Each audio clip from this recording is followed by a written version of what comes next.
ఇక్కడ మూసీ నది ప్రక్షాళన, పిల్లారెడ్డి, ధర్మారెడ్డి తర్వాత ఈ ప్రాజెక్టులన్నీ పెండింగ్ ప్రాజెక్టులు, బ్రాహ్మణ వెల్లంలో ఈ పెండింగ్ ప్రాజెక్టులన్నీ మన పార్లమెంట్లో చేసుకోవాల్సిన అవసరం ఉంది.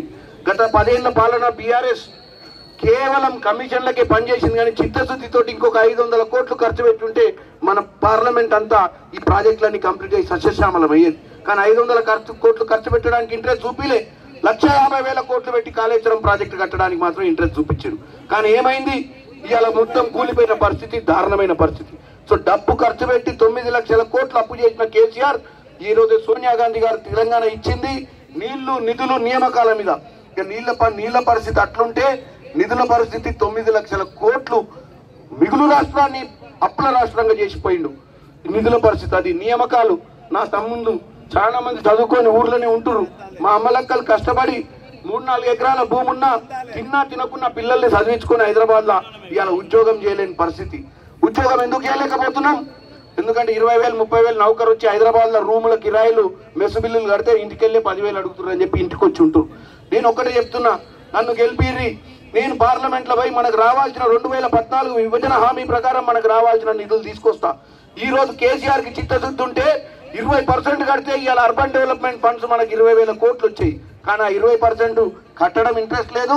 సెంట్రల్ గవర్నమెంట్ ఫండ్స్ మీద వాళ్ళ నిఘా ఉంటుందని వాళ్ళ మీద జాస పెట్టలేదు. మరి పోతే పోనీ ఈ దొర ఎట్లా ఇట్లాంటి పని చేసి ఫామ్ హౌస్ లో వండుకొని పాలన అందించిండు.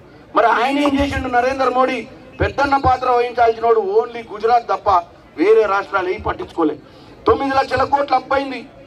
ప్రాజెక్టులలో మోసం చేసి కోట్ల రూపాయలు దండుకుంటుంటే ఆడ కళ్ళు మూసుకొని నిద్రపోయిన నరేంద్ర మోడీ మళ్ళీ మీ మధ్యానికి వచ్చి మళ్ళీ ఇప్పుడు ఓట్లు అడుగుతుడు. ఇదేమన్నా పద్ధతేనా? అంటే 9 ఏళ్ళు మనకే, 10 ఏళ్ళు మనకే కదా ప్రధానమంత్రి. ఇవాళ మన బతుకులు ఇట్లున్నాయంటే ఆయన కూడా భాగస్వామే కదా. ఆయన చేయాల్సిన పని ఏంది? కేసీఆర్ ని ఏ రోజో జైలేయాల్సింది ఉండే. కానీ మొత్తం కళ్ళు మూసుకొని కూర్చొని ఈ రోజు కవితను యాక్టింగ్ చేయడానికి, మళ్ళీ పార్లమెంట్ ఓట్లు అడుక్కోనికే ఇన్ని రోజులు అరెస్ట్ చేయని కవితని ఇలా అరెస్ట్ చేసాడు. కాబట్టి మోడీ, కేసీఆర్ ఈ రెండు జోడే. కాబట్టి మీరు దయచేసి ఎలాగైతే రేపు మా అన్నను గెలిపించుకున్నారో ఎమ్మెల్యేగా నన్ను గెలిపించుకోండి. పార్లమెంట్ లో నేను ఎమ్మెల్యేగా అన్న ఇంకా నెల రోజులలో రేవంత్ రెడ్డి గారు మా అన్నలందరికీ చెప్పిండు, మమ్మల్ని కూర్చోబెట్టి భోజనానికి వచ్చి జూన్ 4వ తారీఖు తర్వాత తొందరలో లోకల్ బాడీ ఎన్నికలు, సర్పంచ్లు, ఎంపీటీసీలు, జెడ్పీటీసీ ఎన్నికలు వచ్చేది ఉంది. మీరందరూ కూడా ఎలాగైతే ఎంపీని గెలిపించుకుంటారో, ఎమ్మెల్యేని గెలిపించుకున్నారో, మీరు కూడా లోకల్ బాడీలో ఉంటే మనం ప్రజలకు సేవ చేయడానికి చాలా సులభమైందని తెలియజేస్తున్నాం. ఈ ఎన్నికను అందరూ సీరియస్ తీసుకోవాలి. ఈ ఎన్నికలు వచ్చే రిజల్ట్ మీ మీద పడుతుంది. మీరు ఈ రోజు అన్నని గెలిపించుకున్నాం కదా అని నెల రోజులు, 3 నెలలు అయింది, 4 నెలలు అయింది, చల్లబడకురి. ఈ 15 రోజుల్లో మళ్ళా బూత్లలో ఓరి మన ఎన్నోట్లు వచ్చినాయి అన్నోట్ల కంటే ఎక్కువ తీసుకురావడానికి ప్రయత్నం చేయండి. మళ్ళా 2 నెలల్లో మీరు కూడా ఓట్ల కోసం పోవాల్సి వస్తుంది. కాబట్టి ఓటర్ మహాశయులందరినీ కాపాడాల్సిన అవసరం ఉంది. మనం మన పథకాలను తీసుకుపోవాల్సిన అవసరం ఉంది. అరే 10 ఏళ్ళు ఏం చేయనోడు 100 రోజులు కాగానే ఉందా అంటే అరే 10 ఏళ్ళ అవకాశం ఇచ్చినాం. 2014లో ఏం చేయలే, 18లో గెలిచి ఏం చేయలే, 100 రోజులు కూడా ఓపిక పట్టలేక కేసీఆర్, కేటీఆర్, హరీష్ రావు సొల్లు కబుర్లు మాట్లాడుతున్నారు. మీరందరూ ప్రజల్ని చైతన్యవంతులు చేయండి.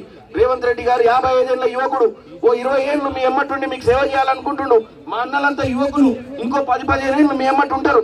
ఇవాళ ఓటేసి గెలిపించిర్రు, పని చేయకపోతే రేపు మమ్మల్ని క్షమిస్తారా? క్షమించారు కదా. కాబట్టి నేను ఒకటే చెప్తున్నా, నన్ను ఆశీర్వదించండి, నన్ను పార్లమెంట్ పంపించండి. మీకోసం, బడుగు బలహీన వర్గాల కోసం పనిచేస్తా. నేను డెఫినెట్ గా మన డెవలప్మెంట్, మన పిల్లల భవిష్యత్తు కోసం పనిచేస్తా. ఎందుకంటే అన్న చాలా విషయాలు చెప్పిండు. ఇక్కడ ఉన్నటువంటి సమస్యలు గతంలో అన్న 5 ఏళ్ళు ఓడిపోయినాక కూడా మీ ఎమ్మటుండి ఈ సమస్యలన్నీ పరిష్కారం చేసిండు. కాబట్టి నన్ను ఆశీర్వదించండి.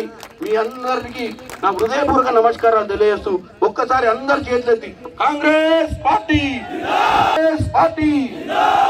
చేతి గుర్తుకే